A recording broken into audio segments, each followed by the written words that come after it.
विषय है मातृभाषा एवं संस्कृत के संरक्षक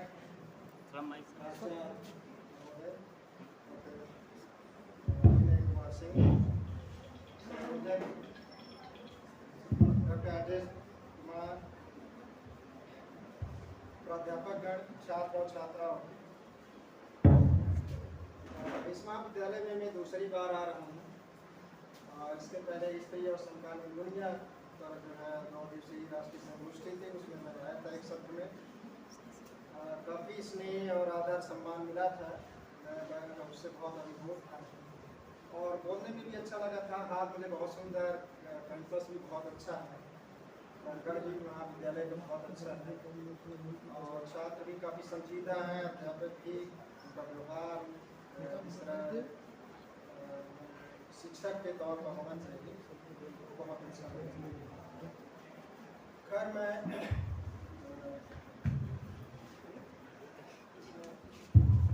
असल में ये है आधा हिंदी भी बहुत कम है, तो इसलिए आज हिंदी दिवस है, उस पर आप सबको मैं बधाई देता हूँ, शुभकामनाएं देता हूँ। हिंदी का संघर्ष अनंत है, वह अभी जारी है। हिंदी को जो मुकाम मिलना चाहिए था वो नहीं मिला है। लेकिन मातृभाषा हमारी हिंदी ही है और हिंदी के संदर्भ में ही मुझे अपनी बातें कहनी है।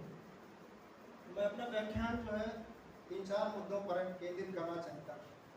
पहले तो यह कि मातृभाषाओं की दुनिया में क्या स्थिति है, क्योंकि मातृभाषा को लेकर के समस्याएं हैं और कोई चाहे समस्या हो या समृद्धि हो, हमें अपने दायरे से बाहर निकल करके सोचना चाहिए, क्योंकि कोई भी समस्या होती है उसके सिर्फ आंतरिक कारण नहीं होते हैं, बाहरी कारण भी होते हैं।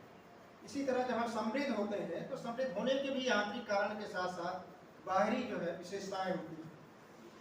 तो इसलिए हमें जो खुले मन से विचार करना चाहिए तो यह है कि दुनिया में भाषाओं की क्या स्थिति है, मातृभाषाओं की क्या स्थिति है, क्योंकि आज के समय में जो वैश्वीकरण चल रहा है, वैश्वीकरण के संदर्भ में जो है भाषाओं की क्या स्थिति बन रही है। इसके पहले हम जो है उपनिवेशीकरण झेल चुके हैं। आज जो है वैश्वीकरण या भूमंडलीकरण की बात आती है तो ये लगता है कि नए नए शब्द हैं, तो जितनी नवीनता है उतनी नवीनता है नहीं। इसके पहले भी जो है वैश्वीकरण रहा है, शुरू से वैश्वीकरण रहा है। आज के वैश्वीकरण की अवधारणा अलग हो सकती है, वो बात अलग है।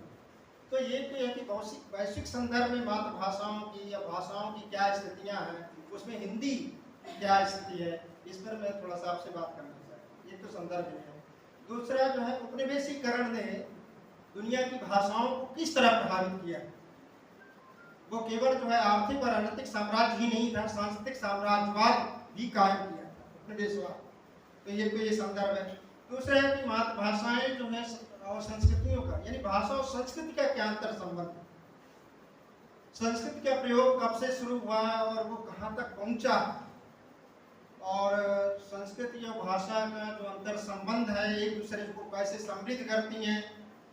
अगर संस्कृति का क्षरण होता है तो भाषा पर क्या असर पड़ता है, या भाषा का क्षरण होता है तो संस्कृति कैसे प्रभावित होती है। तो ये बहुत गंभीर मुद्दे हैं। मैं चाहता हूँ कि इन पर बात करूँ, आपको बहुत समय नहीं लूँगा। हम लोगों का तो ये 2-3 घंटा जो लगातार बोलते हैं समय मिल जाने पर। तो ये आदत में शुमार इसलिए रहता है, अध्ययन करते हैं और उस समस्या की गहराई में जाते हैं। जब आप गहराई में जाएंगे तो ये आपके समस्या के प्रति कितना संजीदा है इसका ये साक्ष्य प्रश्न करता है। तो मैं दुनिया में भाषाओं की क्या स्थिति है आज। तो अलास्का विश्वविद्यालय के माइकल क्राउस जो भाषा विज्ञानी हैं, उन्होंने कहा कि जो बड़ी भाषाएं, प्रतिष्ठित भाषाएं हैं, वो हजारों लाखों छोटी छोटी भाषाओं को आत्मसात करके समाप्त कर सकती है, और ये चीजें दिख रही हैं दुनिया में। लेकिन उन्होंने कहा कि लगभग 600 भाषाएं विस्थापित होने से बच सकती हैं। उन्होंने उदाहरण दिया कि अलास्का अमेरिका में है, तो अलास्का में जो उन्होंने कहा लगभग 20-63 भाषाएं हैं, इसमें केवल 2 ही भाषाएं हैं जिन्हें बच्चे सीखते हैं मातृभाषाओं के लिए। इसी तरह उन्होंने कहा कि अमेरिका में लगभग 100 भाषाएं हैं, लेकिन उसके बोलने वाले लगभग जो है 300 लोग होंगे, इससे ज़्यादा नहीं। इसी तरह उन्होंने न्यू पापुआ गिनी में है, वहाँ भी यही लगभग 100 भाषाएं हैं और यही स्थितियाँ हैं। ये केवल अमेरिका की नहीं, दुनिया की ये स्थितियाँ कि आज जो नए बच्चे पैदा हो रहे हैं वो अपनी मातृभाषा उन तक नहीं पहुँच रही है, अपनी मातृभाषा में नहीं सीख रहे हैं, ये स्थितियाँ हैं। यानी जो दुनिया की बड़ी और प्रतिष्ठित भाषाएं हैं वो जो है छोटी भाषाओं को हजारों लाखों की संख्या में जो भाषाएं हैं वो सबको आत्मसात कर रहे हैं। यानी एक तरह से भाषाई विविधता दुनिया से समाप्त, वो ये कहना चाहते हैं, ये एक त्रासदी है। इसी तरह जो है ऑक्सफोर्ड विश्वविद्यालय के प्राणी विज्ञान के जीव गणित विशेषज्ञ मार्क पाइजर ने ये बात कही कि आज से 15,000 वर्ष पहले के मुकाबले आज हम लगभग मनुष्यों की संख्या 500 गुना अधिक बढ़ी है, लेकिन आज की 6,000 भाषाओं की तुलना में उस समय यानी 15,000 वर्ष पहले के कम संख्या के बावजूद लगभग 10,000 भाषाएं प्रचलन में रही हुई। यानी आज जब जनसंख्या बढ़ी है तो भाषाएं कम हुई, और जब कम जनसंख्या थी उस समय भाषाएं बहुत अधिक थी, 10,000 थी। आगे वो लिखते हैं कि इन 6,000 जो आज भाषाएं बची हैं, ये 6,000 भाषाओं में देखा जाए तो लगभग 100 भाषाएं बने 100 भाषाएं ही हैं जिसके बोलने वालों की संख्या 95%। इसमें आधे जो है लगभग दुनिया की 5 बड़ी भाषाएं बोलते हैं, जिसमें चीनी है, अंग्रेजी है, स्पेनिश है, रूसी है और हिंदी। हिंदी जो एक वैश्विक भाषा है, सिर्फ मातृभाषा नहीं है।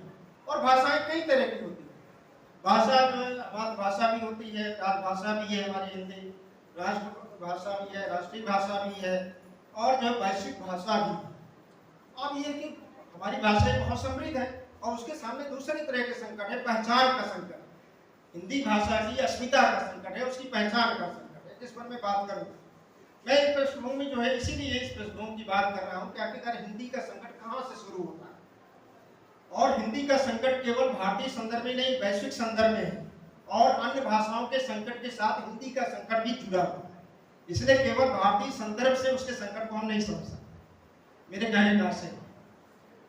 अब मैं देखता हूँ कि ये जो वैश्वीकरण की या भूमंडलीकरण शब्दों का आज बहुत प्रयोग होता है, तो ये जो है इसमें जितनी नवीनता व्यक्त हो रही है, नवीनता झलक रही है, उतनी नवीनता है नहीं। क्योंकि मानव चेतना के इतिहास को हम देखें तो वैश्वीकरण की प्रक्रिया तो प्राचीन काल में भी रही है, हालांकि उसका स्वरूप अलग था। जैसे आप देखेंगे कि यात्रा, प्रवास, व्यापार, व्यवसाय, विस्थापन, अंतर प्रवासन, तो इस तरह की जो प्रक्रियाएं रही हैं ये एक तरह से वैश्विक जो है संतुलनशीलता को महत्व देती रही। तो यह भी एक वैश्विकता का ही प्रतिफल रहा है। साथ ही साथ जो आप देख रहे हैं यूनिवर्सिटी या विश्वविद्यालय की सी अवधारणा जो है हमारे सामने बची हुई है। यूनिवर्सिटी या विश्वविद्यालय की अवधारणा शिक्षा के वैचारिक संसार के लिए किसी भौगोलिक सीमा को स्वीकार नहीं करती। यानी विश्वविद्यालय जो है ऐसी जो शैक्षिक शिक्षा के वैचारिक संसार को सूचित करता है जिसकी कोई भौगोलिक सीमा नहीं। और आप इसीलिए आप देखते हैं ये जो प्राचीन काल का जो वैश्वीकरण है यह एक तरह से साझी सांस्कृतिक विरासत को निर्मित करता है। यानी एक तरह से दुनिया की मानवता को सांस्कृतिक स्तर पर एकजुट करता है, एकजुटता के आह्वान को महत्व देता है, एकजुटता का आह्वान करता है ये वैश्वीकरण को।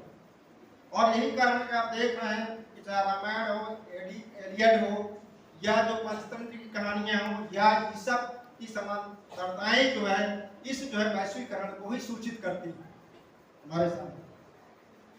गुरु रविन्द्रनाथ ठाकुर ने औपनिवेशिक ज्ञान की जड़ता के खिलाफ जो है एक नए विश्वविद्यालय की स्थापना की, शांति निकेतन में। तो इससे आप समझ सकते हैं कि यह जो है यह भी एक वैश्वीकरण का ही प्रतिफल था। तो वैश्वीकरण कोई आज की ही बात नहीं है, ये मानव चेतना के इतिहास को हम देखें तो अतीत में भी ये प्रक्रिया घटित होती आई है, केवल आज की चीज है। लेकिन आज के जो वैश्वीकरण पर हम बात करें तो इसकी पृष्ठभूमि में उपनिवेशवाद है। उपनिवेशवाद की जो दो प्रमुख चीजें हैं, एक तो आर्थिक और राजनीतिक वर्चस्व की बात है, दूसरा सांस्कृतिक साम्राज्यवाद की बात, जो विजय और नियंत्रण के सहारे ये सांस्कृतिक साम्राज्यवाद कायम हुआ है। ये सांस्कृतिक साम्राज्यवाद की जो प्रक्रिया है या आज भी जो है वैश्वीकरण के भीतर या भूमंडलीकरण के भीतर हमें दिखाई है। इसमें फ्रेडरिक जेम्सन के कथन जो है काफी सार्थक लगता है, अर्थपूर्ण लगता है कि ये जो भूमंडलीकरण की जो सैद्धांतिकी है, जिसे हम उत्तर आधुनिकता कहते हैं, वह जो है एक तरह से वृद्ध पूंजीवाद का सांस्कृतिक तर्क है। तो ये काफी सार्थक बात है। तो ये जो उपनिवेशवाद है, इस उपनिवेशवाद ने दुनिया की जो है भाषिक जो है विविधता को बहुत कमजोर किया। पहले तो ये कि पैचल ही जो है, मार्क पैचल ही ये कहते हैं कि सबसे पहले जो कृषि कर्म के आविष्कार, उसके प्रसार और साथ ही साथ खेती बाड़ी के जो में पारंगत या विशेषज्ञ लोग हैं, इनके दुनिया भर में प्रसार के कारण जो है भाषाई विविधता घटी है। इसके बाद दूसरा कारण जो आज के जो उत्तर आधुनिक दौर में देख रहे हैं, भूमंडलीकरण के वैश्वीकरण के दौर में देख रहे हैं, वो जनसंचार माध्यमों का व्यापक प्रसार है। जनसंचार माध्यम यह तो लगता है कि वह एक तरह से भाषिक और सांस्कृतिक समरूपता को निर्मित करते हैं, लेकिन वो भाषाई विविधता, भाषिक और सांस्कृतिक विविधता को कमजोर करते हैं। तो एक तरफ जो है वो भाषिक और सांस्कृतिक समरूपता को स्थापित करते ये लगता है कि पूरी दुनिया को एक कर रहे हैं और हमें जो है लगता है कि ये एक तरह से दुनिया को समृद्ध कर रहे हैं, लेकिन दूसरी तरफ जो भाषिक और सांस्कृतिक विविधता को कम कर रहे हैं। जैसे जैव विविधता है, जीव जगत की जो विविधता है वो कम हो रही है, उसका संकट आपके सामने दिख रहा है। उसी तरह आप देखते हैं कि भाषिक और सांस्कृतिक विविधता भी हमारे सामने कम हो रही है। ये बात अलग है कि हम लोगों के लिए ये जीव जगत की जो विविधता है उसके साथ साथ हमें जो है भाषिक वैचित्र्य या भाषिक विविधता भी हमारे लिए बहुत मायने रखती है।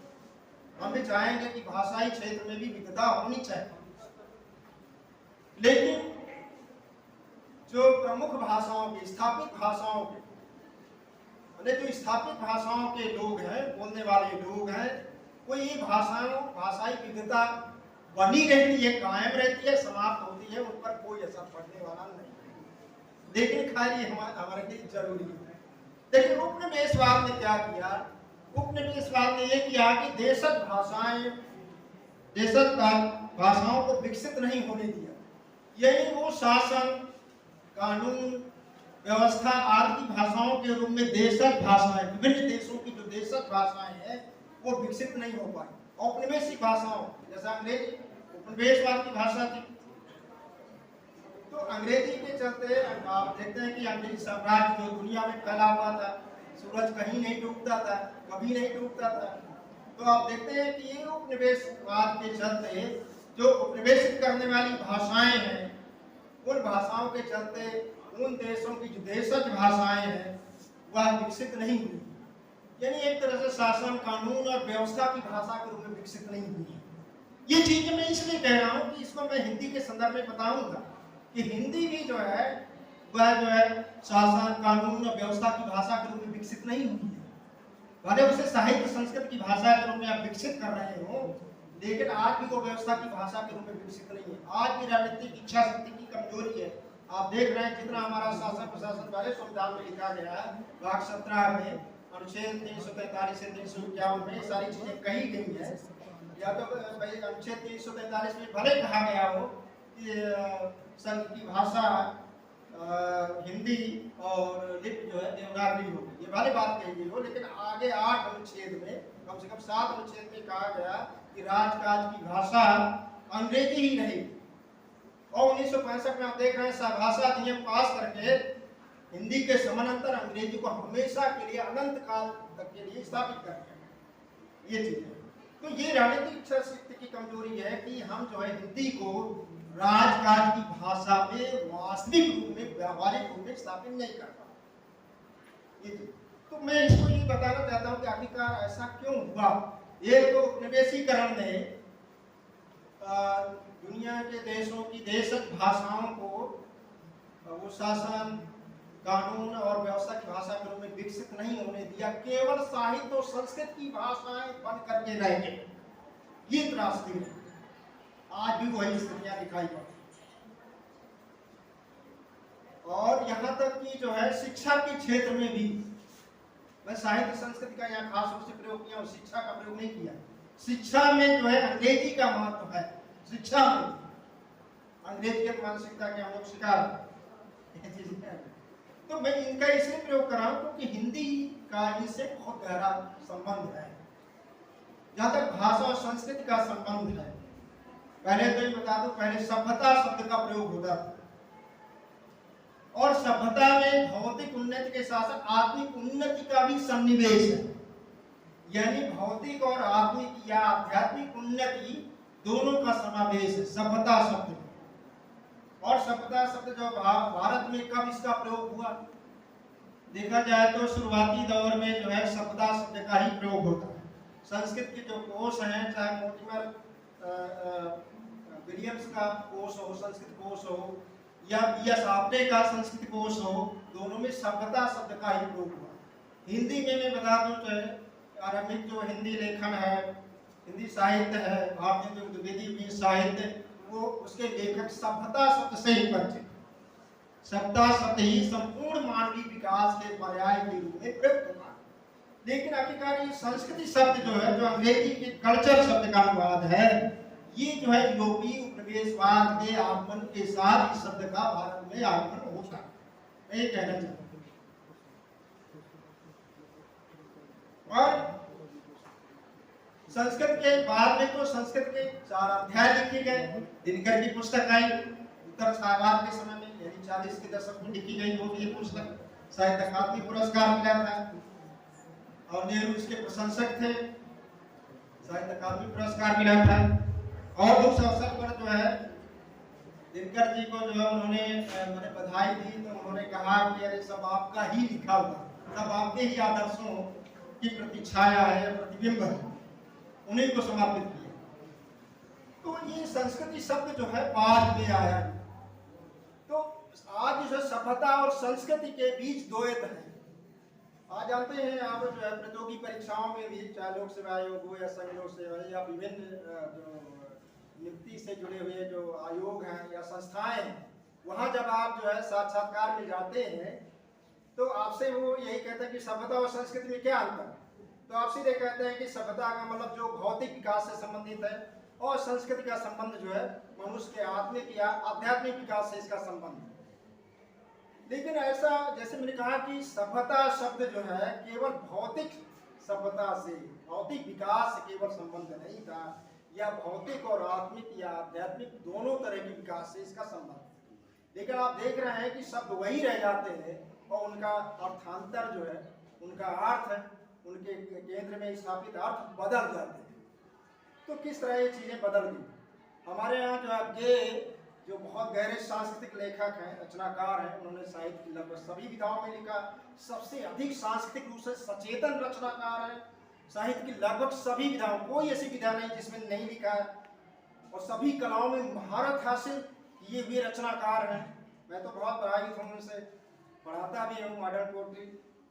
तो अज्ञेय ने जो है संस्कृत की चेतना शीर्षक उनका निबंध है, और उसमें उन्होंने जो है कहा कि संस्कृति जो है अंग्रेजी के कल्चर का अनुवाद है, और इसके पीछे जो अवधारणा है, ये अवधारणा से जुड़े हुए जो शब्द हैं, जैसे एग्रीकल्चर, कल्टीवेशन आदि जो शब्द हैं, इससे लगता है कि हम अपने मनोनुकूल पौधों को विकसित करना चाहते हैं।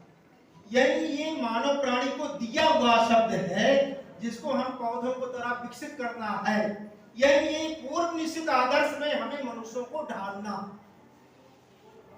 कहने का आशय ये कि संस्कृति जो है पहले से निर्धारित है, जबकि संस्कृत तो मानवीय विकास के साथ जो विकसित होनी चाहिए। तो उन्होंने एक तरह से संस्कृति को जो है भौतिक अर्थ से अलगाते हुए उन्होंने संस्कृति शब्द की जगह सृष्टि दर्शन शब्द का प्रयोग किया। सृष्टि दर्शन का। दिनकर भी संस्कृत के 4 अध्याय पुस्तक में वो संस्कृति को जो है आत्मिक आध्यात्मिक उन्नति के अर्थ में ही प्रयुक्त करते हैं, यानी सभ्यता और संस्कृति का यह द्वय जो है कायम। आगे चल के आप देख रहे हैं कि यह संस्कृति जो है किस तरह प्रयुक्त होती है। अमेरिका में खास रूप से इसका अर्थ में काफी विकास होता है और इसके अर्थ में काफी रूपांतरण भी होता है। जैसे आप देख रहे हैं कि वहाँ अब जो संस्कृत के समाजशास्त्र की बजाय सांस्कृतिक समाजशास्त्र की बात है। साहित्य तो संस्कृत के केंद्र में ही है, लेकिन अब आलोचना को हम सांस्कृतिक आलोचना कहने लगे। राजनीति भी जो संस्कृत के सहारे चलने लगी, सांस्कृतिक सापेक्षतावाद की बातें होने लगी। अमेरिका में जो है सांस्कृतिक बहुसांस्कृतिक शब्द का प्रयोग होने लगा है, मल्टीकल्चर, बहुसांस्कृतिक, जबकि सांस्कृतिक बहुलता, यानी सांस्कृतिक बहुलता की कीमत पर बहुसांस्कृतिक शब्द का प्रयोग हुआ। आप देखेंगे जैसे थाली में हम विभिन्न तरह के व्यंजन एकत्र करते हैं और कहते हैं कि देखिए हम सभी प्रकार के व्यंजनों का सम्मान कर रहे हैं, उनका उपभोग कर रहे हैं। तो देखिए, लेकिन यह उस थाली में एकत्र व्यंजनों पर तो मेरा अधिकार है, तो वहां सांस्कृतिक बहुलता जैसी बात नहीं है। तो बहुसांस्कृतिक की जगह सांस्कृतिक बहुलता, विविधता को स्थापित करने वाला शब्द, यानी यह बहुसांस्कृतिक शब्द के बरक्स उसके समानांतर सांस्कृतिक बहुलता जो है सांस्कृतिक विविधता को स्थापित करता है। तो इस तरह जो है संस्कृति शब्द जो है कहां तक जो है वो रूपांतरित हुआ। इसलिए देखिए फ्रेडरिक जेम्सन क्या कहते हैं कि अब जो है सांस्कृतिक भौतिकवाद की बात होनी चाहिए, क्योंकि संस्कृति से जो है आप भौतिक विकास को आप बाहर निकाल रहे हैं और उसके भीतर केवल उस सांस्कृतिक विकास के भीतर केवल आध्यात्मिक या आत्मिक विकास को रख रहे हैं। इसलिए फ्रेडरिक जेम्सन ने कहा कि सांस्कृतिक भौतिकवाद को महत्व मिलना चाहिए। तो इस तरह आप देख रहे हैं कि संस्कृति शब्द जो है कहां तक पहुंच गया। तो भाषा और संस्कृति जो है ये बहुत मायने रखती है। देखिए दुनिया की सभ्यताओं या संस्कृतियों में दोनों की बात है, जो भी विकास हुआ है वो भाषाओं के चलते हुआ। शेक्सपियर ने बहुत साफ कहा है कि इस समय दुनिया मानव प्राणी पूरी तरह जो है भाषाओं के विकास पर निर्भर होता है, भाषाओं के विकास पर निर्भर।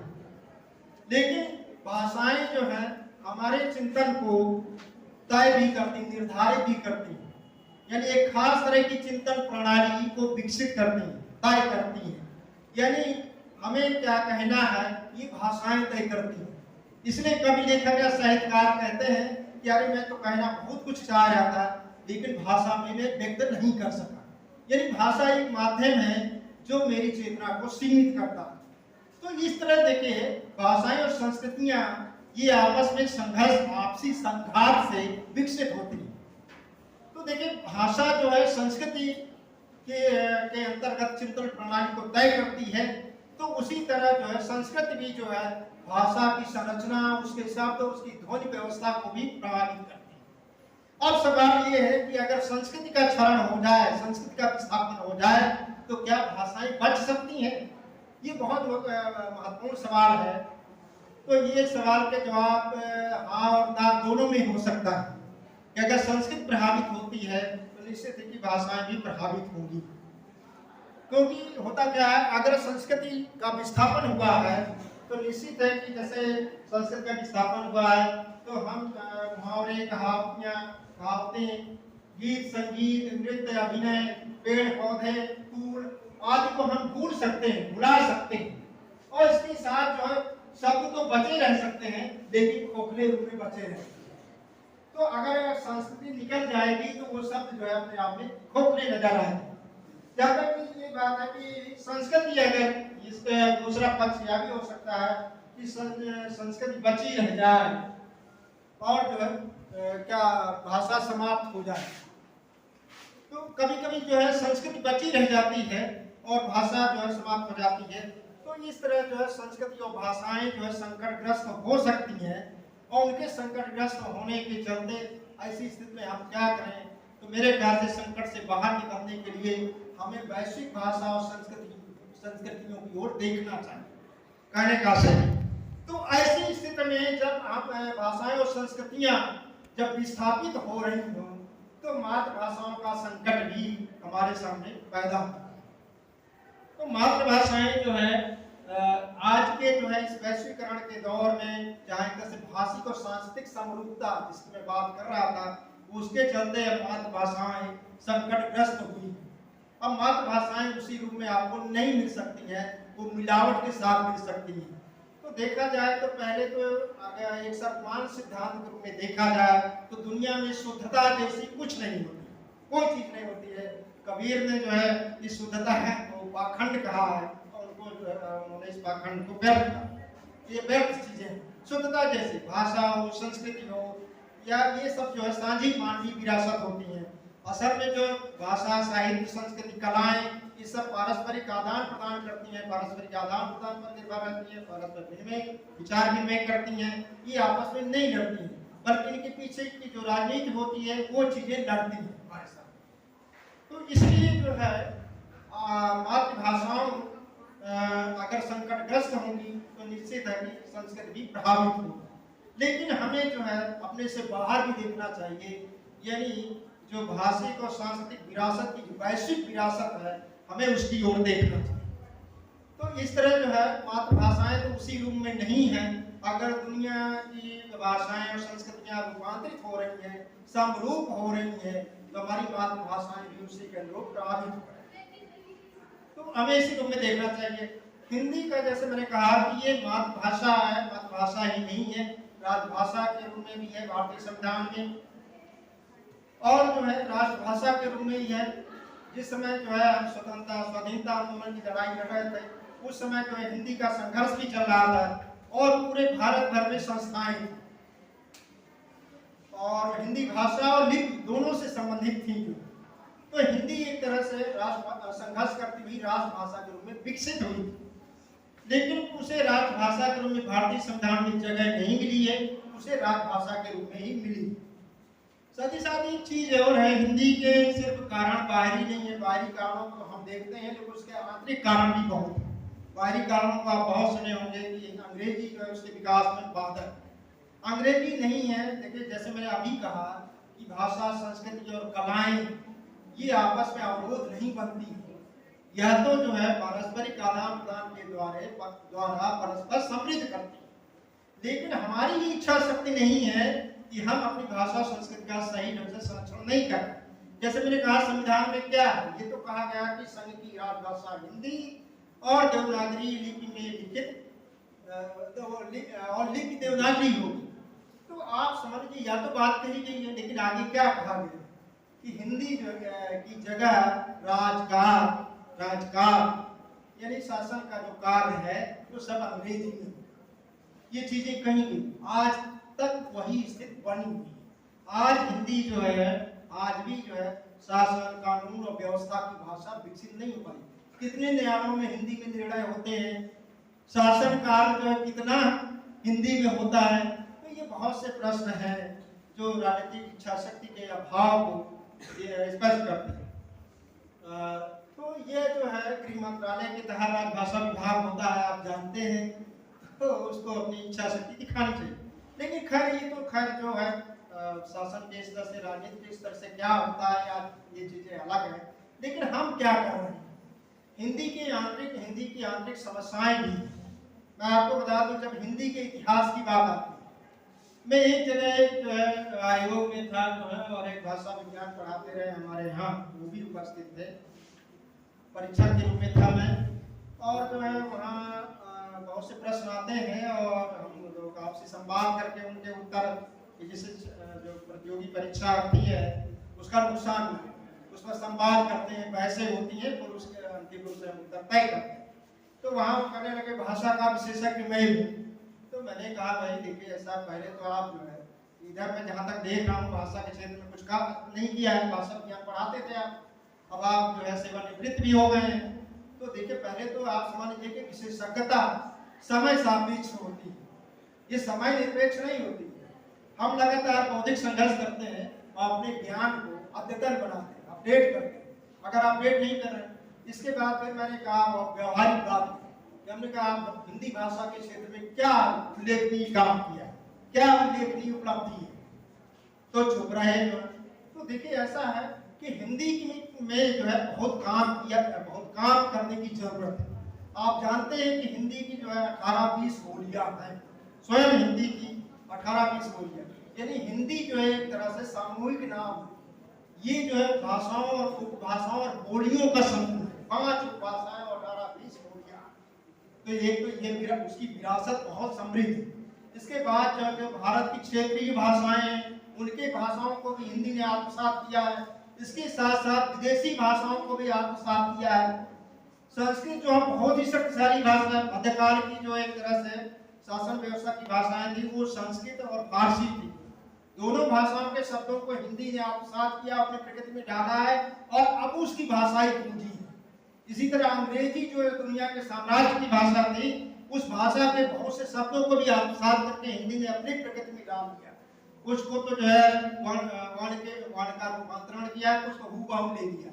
स्कूल जैसे शब्द है वो हूबहू जो है हिंदी की तरह प्रयुक्त होता है, उसमें वर्ण में जो कोई तब्दीली या परिवर्तन नहीं हुआ। तो इस तरह जो है हिंदी जो है एक तरह से वैश्विक भाषा के रूप में है, यानी एक तरह से उसके शब्द भंडार और विविधि सामर्थ्य की दृष्टि से वो किसी भी वैश्विक भाषा का सामना कर सकती है। लेकिन आखिरकार वह जो है उसके आधार पर हमारी पहचान क्यों नहीं बन पा रही, यानी वो प्रभावशाली क्यों नहीं हो पा रही? क्योंकि उसके सामने जो है अस्मिता या पहचान का संकट है। जैसे मैं आपके सामने बताना चाहता हूं, हिंदी भाषा के इतिहास को 2 तरह से पढ़ाया जाता रहा है और हम लोग पाठ्यक्रम बनाते हैं तो उसमें जो है हम लोग का आग्रह रहता है, लेकिन कभी कभी जो है नेतृत्व तो स्वीकार करता है, कुछ चीजें हमारे अनुरोध को कभी नहीं स्वीकार करता। हम लोग की आकांक्षाएं होती हैं कि पाठ्यक्रम ऐसा होना चाहिए कि जिससे कि सारी चीज जो है आप समझ सकें, क्योंकि पाठ्यक्रम जो है आपकी जो है बौद्धिक और साहित्यिक आकांक्षा का प्रतिबिंब होता है। इसलिए पाठ्यक्रम बहुत सुविचारित होना चाहिए। तो उसमें ये चीज है, एक तो देखें हिंदी भाषा के इतिहास का जब हम अध्ययन करते हैं भाषा विज्ञान के तहत, हम जो है उसे भाषा का विज्ञान कहते हैं, यानी किसी भाषा के उद्भव विकास का भाषा वैज्ञानिक तरीके से अध्ययन करते हैं। लेकिन उसके तहत क्या होता है कि हिंदी भाषा जो है संस्कृत, पाली, प्राकृत, अपभ्रंश से विकसित होती हुई आई। और मध्यकाल में क्या है, एक तो कबीरदास की जो भाषा है, संतों की भाषा और सतुकड़ी भाषा है, और बाकी जो है सूरदास की भाषा ब्रज भाषा है, तुलसीदास की भाषा होती है। यानी जो है केवल 2 भाषाओं का मध्यकाल में जो हिंदी का इतिहास है, केवल 2 भाषाओं का, ब्रज भाषा और अवधी का इतिहास। उसके बाद जो है हिंदी के जो वास्तविक इतिहास की शुरुआत होती है वो आधुनिक काल में होती है। यानी हिंदी के वास्तविक संकट की शुरुआत आधुनिक समय में होती है। उसके पहले तो कोई संकट नहीं है उसके सामने। एक लेखक ने यही लिखा अपनी पुस्तक में। लेकिन देखा जाए अगर हिंदी का इतिहास आधुनिक काल के पहले हमें नहीं मालूम है तो सवाल यह है कि अगर हिंदी भाषा के इतिहास को आप नहीं खोज रहे हैं या नहीं मालूम है, इसका मतलब ये नहीं है कि दूसरी भाषा के शब्द इतिहास को बता, यानी हिंदी के इतिहास को आप संस्कृत भाषा के इतिहास के रूप में स्थापित करें, इसका मतलब ये नहीं होता है। देखिए 2 परंपराएं नहीं है। एक तो परंपरा ये रही है भाषा से भाषा का विकास हुआ। एक तो आप वैज्ञानिक भी कह रहे हैं कि वैज्ञानिक धारणा के तहत हम हिंदी के उद्भव विकास का अध्ययन कर रहे हैं। संस्कृत, पाली, प्राकृत, अपभ्रंश से जो है हिंदी तथा अन्य भारतीय भाषाओं का विकास हुआ, यानी भाषाओं से भाषाओं का विकास हुआ। एक तो अवधारणा ये।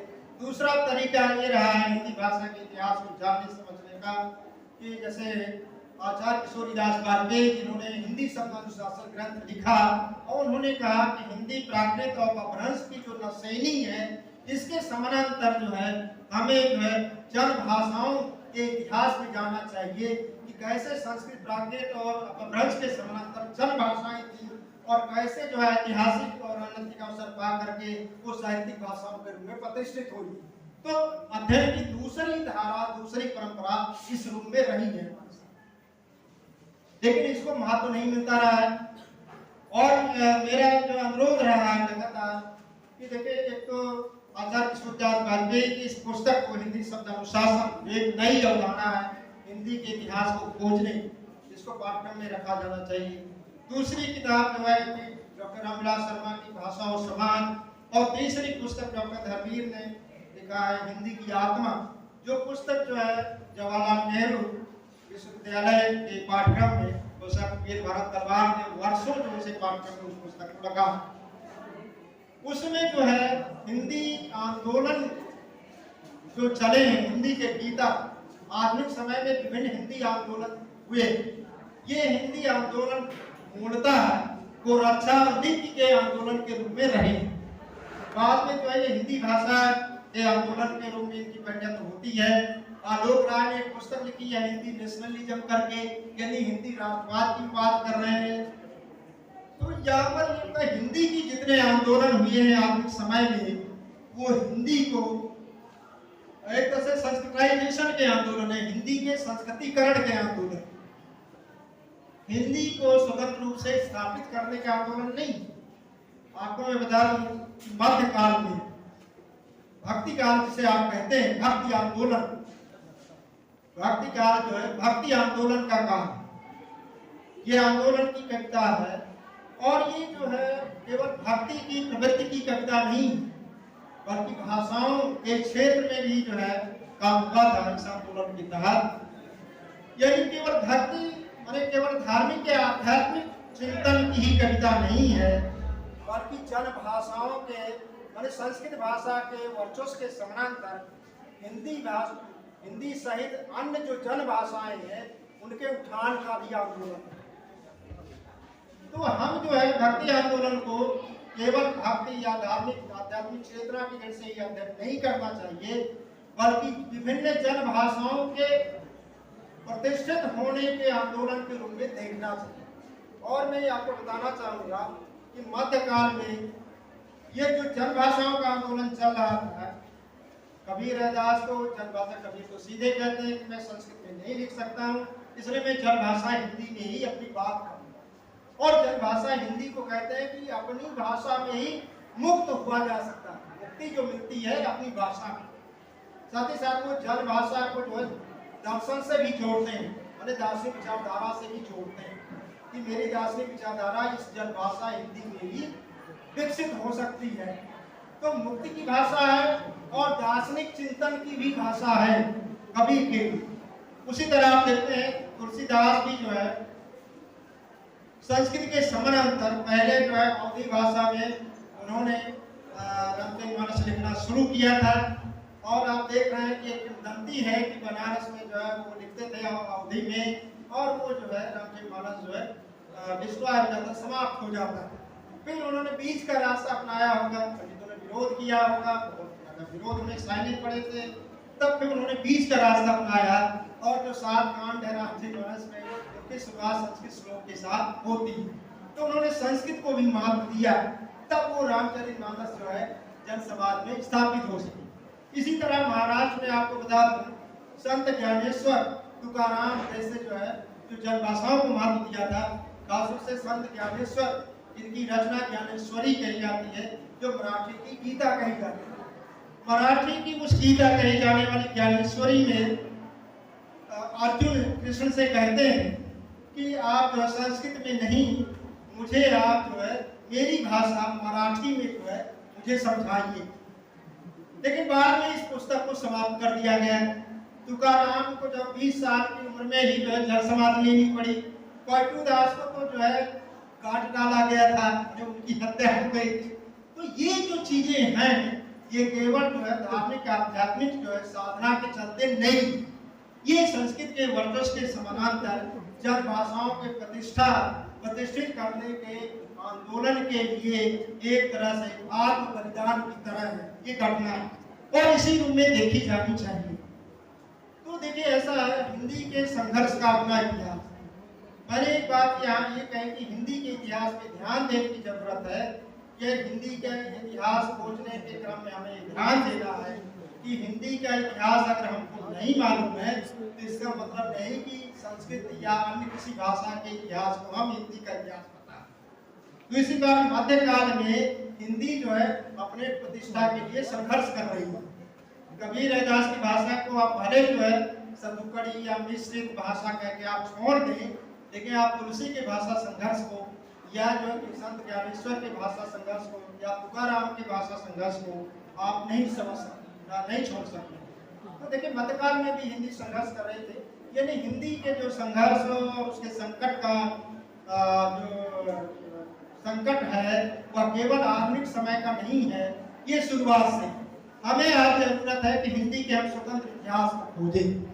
आज उसका स्वतंत्र इतिहास भी हमारे पास नहीं है, उसका स्वतंत्र जो है व्याकरण भी नहीं है हमारे पास। स्वतंत्र व्याकरण एक कहने को तो कामता शास्त्रों ने उसका व्याकरण दिखा, आज आचार्य किशोरदास वाजपेयी ने भी लिखा, लेकिन एक व्याकरण जो है औपचारिकता से ज्यादा कुछ नहीं है। ये स्वतंत्र व्याकरण नहीं कहा जाता। स्वतंत्र शब्दकोश भी हमारे पास नहीं। हिंदी के पास न स्वतंत्र इतिहास है, न स्वतंत्र व्याकरण है, न स्वतंत्र शब्दकोश है। तो इस तरह का संकट है, तो ऐसी स्थिति में जो है हिंदी कैसे प्रतिष्ठित होगी? ये बात अलग है। आज का युग जो है राजनीतिक दृष्टि से देखा जाए तो सर्वग्रासी युग है। राजनीति एक सर्वग्रासी प्रवृत्ति बन गई है। देखने है कि राजनीति की आलोचना करना या उसे कोसते रहने से काम नहीं चलेगा।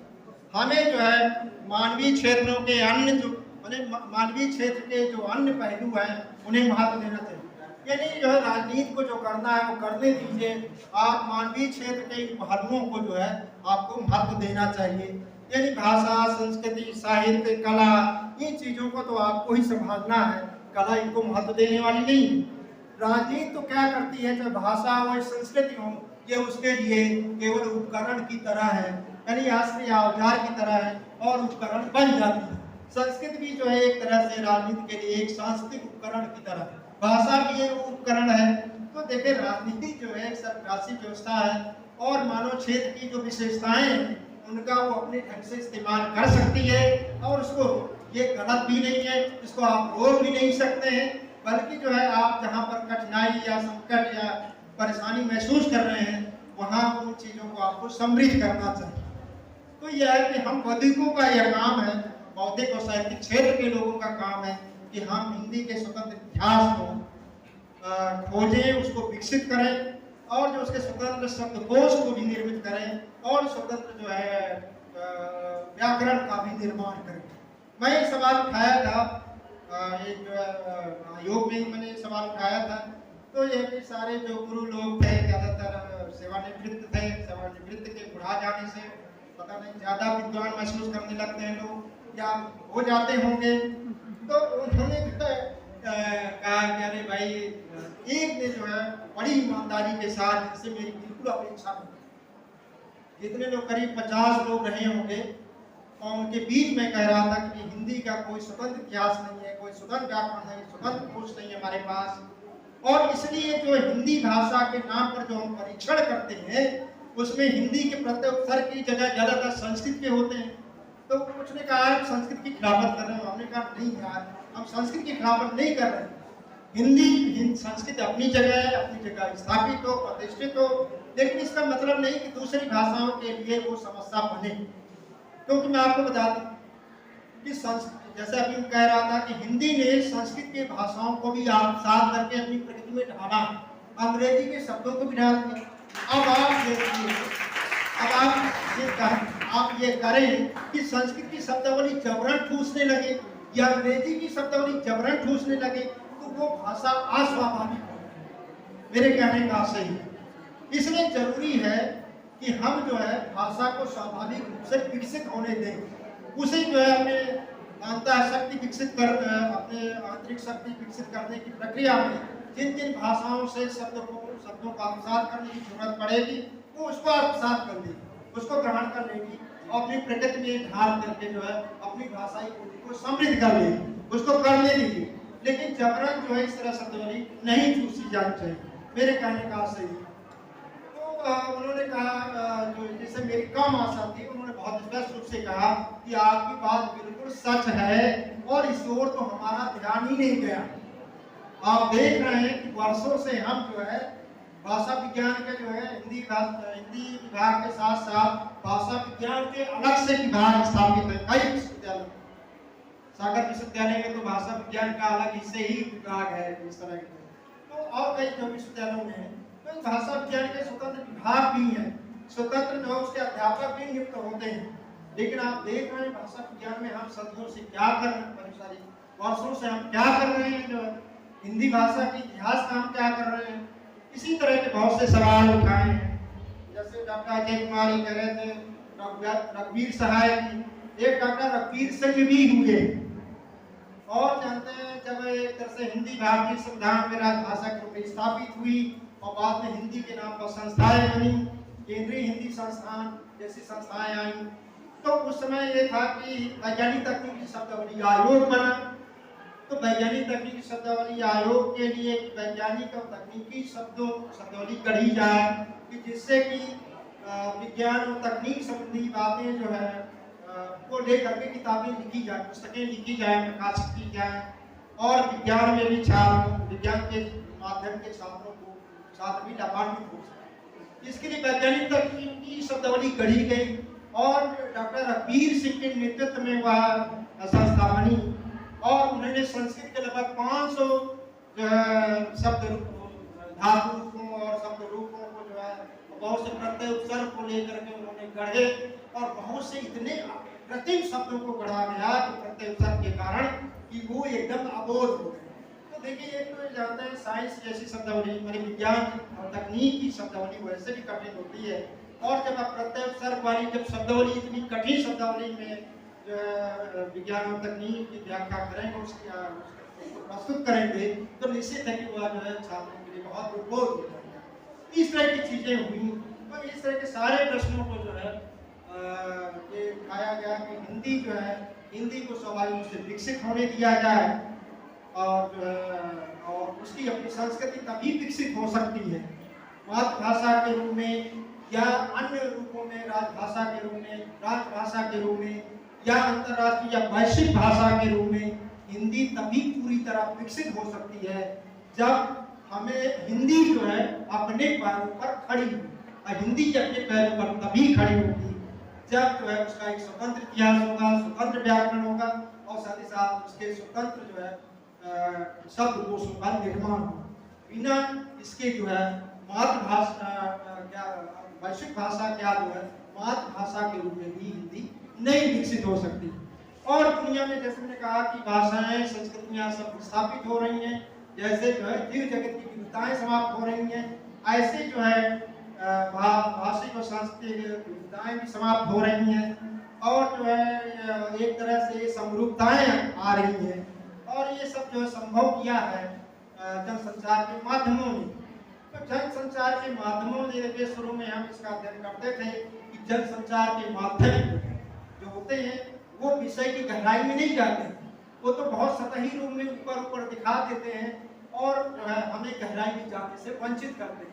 इसलिए हम कह रहे थे कि जनसंचार के माध्यम एक तरह से हमारी रचनात्मक ऊर्जा का क्षरण करते हैं या रचनात्मक चेतना को कुंद करते हैं। तो ये शुरू में इस तरह के अध्ययन होते थे, लेकिन ये कि आज जनसंचार के माध्यम आज विकसित हो रहे हैं और कितना भी विकसित हो लेकिन एक तरह से जो एक तरह से बौद्धिक और साहित्यिक स्तर पर जो गहराई छूनी चाहिए वो जनसंचार के माध्यम नहीं छू सकते। इसलिए जो है जो अनुशासन जो है जिस अनुशासन का जो काम होता है वो उसको छूता है। तो मैं देखिए ऐसा है हिंदी के तमाम आंतरिक संकट भी हैं, बाहरी संकट भी हैं और जैसे देखिए मध्यकाल में हिंदी जो है भक्ति आंदोलन के समय में संस्कृत की वर्चस्व के समानांतर जनभाषाओं के संघर्ष के रूप में आती है। तो आधुनिक समय में आप देखते हैं कि उस समय जो है अंग्रेजी का वर्चस्व है, लेकिन हिंदी जो है अंग्रेजी के वर्चस्व के खिलाफ अपनी लड़ाई नहीं लड़ रही है जितना कि जो है हिंदी बनाम फारसी या हिंदी बनाम उर्दू के संघर्ष के रूप में आता है। तो देखिए अंग्रेजी के वर्चस्व की हम बात तो करते हैं, लेकिन क्या हिंदी के नेतृत्व में हमने अंग्रेजी के वर्चस्व के खिलाफ कोई संघर्ष वाजिब या प्रभावशाली संघर्ष किया है? तो मैं कहूँगा कि ऐसा संघर्ष जो है हमें आधुनिक काल में नहीं दिखता। हिंदी को अंग्रेजी के वर्चस्व के खिलाफ संघर्ष करना चाहिए, लेकिन नहीं किया। हिंदी बनाम उर्दू चला, और डॉक्टर वीर भारत तलवार ने रस्साकशी नाम का जो हिंदी नौजवान को उनकी किताब है, उसमें उन्होंने कहा उस समय जो हिंदू मुस्लिम जो परस्पर वर्चस्व के लिए संघर्ष कर रहे थे, वो परस्पर वर्चस्व का संघर्ष जो है वो हिंदी बनाम उर्दू भाषाओं के रूप में, यानी भाषाओं के रूप में वर्चस्व का संघर्ष आ रहा था। तो इस तरह जो है हिंदी के संघर्ष की अपनी परंपरा रही है, लेकिन आज भी हिंदी जो है अपनी अस्मिता और पहचान के लिए अभी संघर्ष कर रही है। और मेरे ख्याल से हम जितने बौद्धिक क्षेत्र के लोग हैं और हम अध्यापन, हमारे शिक्षा और अध्यापन से जुड़े हुए हैं, हमारा कर्तव्य है कि हिंदी के जो है इस पहचान और अस्मिता के संकट को हम सुधारने में अपना महत्वपूर्ण जो है बौद्धिक योगदान करें और इसी से जो है हिंदी जो है समृद्ध होगी। केवल जो है हिंदी का शोक बनाने से या उसका मरसिया गाने से काम नहीं चलेगा, बल्कि हिंदी के लिए बहुत ठोस और रचनात्मक काम करने की जरूरत है। आप सबको धन्यवाद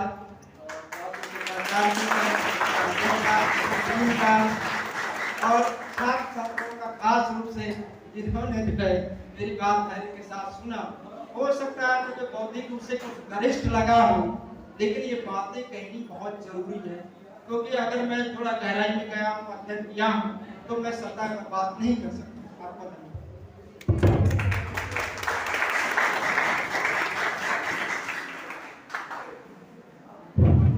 बहुत बहुत धन्यवाद सर। सचमुच हम और हमारे विद्यार्थी अभिभूत हैं, विशेष तौर से हमारे यहाँ बीए पार्ट 1 में और बीए पार्ट